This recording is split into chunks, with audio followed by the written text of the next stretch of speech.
What is up, photographers? In today's video, we're going to be talking about a really quick little trick you guys can do in Photoshop to enhance your Milky Way photos to make that Milky Way pop. If you're watching this video, you might be in the spot where you've got some Milky Way photos, but their edits just quite aren't what you want them to be. This really quick and simple trick, which takes literally less than 5 minutes, is going to help you to make that Milky Way pop really, really nice. We're going to be doing it in Photoshop. Even if you don't know how to use Photoshop, don't worry. You guys are still able to watch this video and apply this technique. It's really, really simple to apply this technique and then send the photo out of Photoshop back into whatever software you want to edit in. Let's go ahead and jump right in there, guys. We're going to be getting our photo right in Photoshop. I highly recommend pulling up your own image while you're watching this video and doing these same steps to your Milky Way photos as I do them on mine. All right, so step number 1 here is to open your photo in Photoshop. You can see I've got mine open here, and then if the background layer comes in locked, just click the unlock button, which will be somewhere right around here. Now, the next thing that we need to do, or that I prefer to do at least, is to duplicate the background layer. So I just do Command-J or Control-J on a PC, or you can just click and drag down here to the plus to duplicate the background layer. Now, I like to call this the star reduction. That's what we're going to be doing to make the Milky Way pop here. And the way that I'm going to get that done, it's a multi-step process here. So follow along. You might have to rewatch the video when you do this alongside your own image, or pause and play the video so you can take notes or whatever. So the way that you're going to do this is you're going to go to Select. You're going to go to Color Range, and you're going to change the Select to Highlights. Now, we want to, essentially what we're going to do here is we're going to reduce the brightness of the stars, which in turn is going to help the Milky Way to pop a little bit more. So we want to make a really good selection of the stars, but not too much else in our photo. So you can drag the fuzziness up, you can adjust the range. And we don't want it so far to where we're getting like some of the sky in it as well. We just want to select stars, and I'm not worried if it's selecting the core of the Milky Way because I can mask that out pretty easily. Let's go maybe right in here. You can hit OK. So then we are going to go up to Select. We're going to go down to Modify, and we are going to expand. We're going to expand that by 2 pixels. Click OK. We're going to go back down to Select. We're going to go to Modify, and we're going to go to Feather, and we're going to feather by 1 pixel. Click OK. So now you're going to have the marching ants or the selection all over your screen. You're not going to be able to see anything. Don't worry, just follow along here. We're going to go to Filter, down to Other, and we're going to go to Minimum. Now, once this loads here, we are going to make sure we're preserving roundness. We're going to use a radius of 2 pixels, and we are going to hit OK. Now, this is everything that we're going to do here to reduce the brightness of the stars. It's going to take a second to load out. Once it's loaded out, you obviously can't see it with this selection on your screen. Go to Command-D or Control-D on a PC to deselect.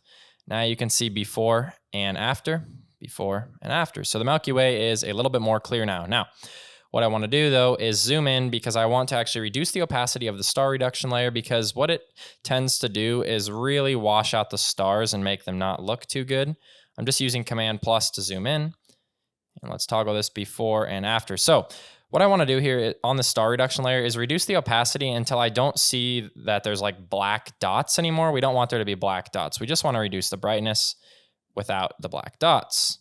Let's try maybe like 65%. Looks pretty good to me. That reduces the brightness pretty well, but doesn't create a bunch of black circles. So still looks pretty good. Now, the second part of this formula here to make your Milky Way really pop is that we're going to create a curves layer with an adjustment of the sky. So you can make a selection of the sky really however way you want. If you have a photo like this, it's super easy to use the quick selection tool and just go in here, make sure you're on plus, go through, and just like that, you can see it's going to snap really, really well. And then we can go ahead, create a new layer that is curves. If you wanted to refine this mask, you totally could, but if not, don't worry about it. If you have a photo like mine where there's quite a large contrast between the foreground and the sky, your mask is probably going to look pretty good already.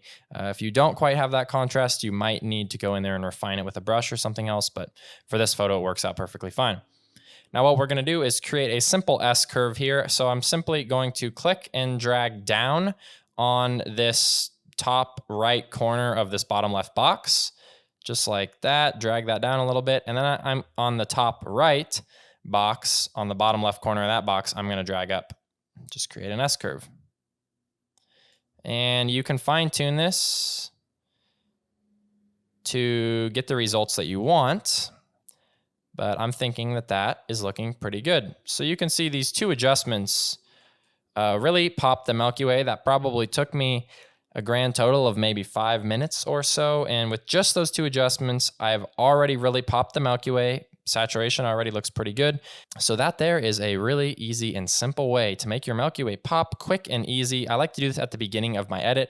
Now, if you guys don't know how to edit in Photoshop and you want to edit in Lightroom, I still just highly recommend bringing this image over into Photoshop, doing these two adjustments, and then pressing save. If you're using Lightroom, it'll go right back into Lightroom. You'll be able to continue your edit from there, and that way you'll have this nice Milky Way that's already really, really nice to work with, a lot better than without the star reduction. You can see if we just did curves, it really kind of just makes the Milky Way like a little too detailed for me. So that's why I really like this star reduction to help us really center in on the focus of my frame, which is the Milky Way. All right, guys, that is a wrap. I tried to keep this one super short for you guys, but hopefully it is super, super helpful for those of you that are out shooting the night sky. Right now is an excellent time in the United States to capture some night photos, and hopefully you'll be able to put this to use in your night photography post-processing. I want to thank you guys so much for checking out this week's video. If you aren't already, please make sure to like and subscribe. Helps me to grow my channel, and it'll make sure that I can keep getting these helpful videos for you in front of you guys so that you can see them each and every week. Thank you guys so much for checking this out. We'll see you guys next time. Bye-bye.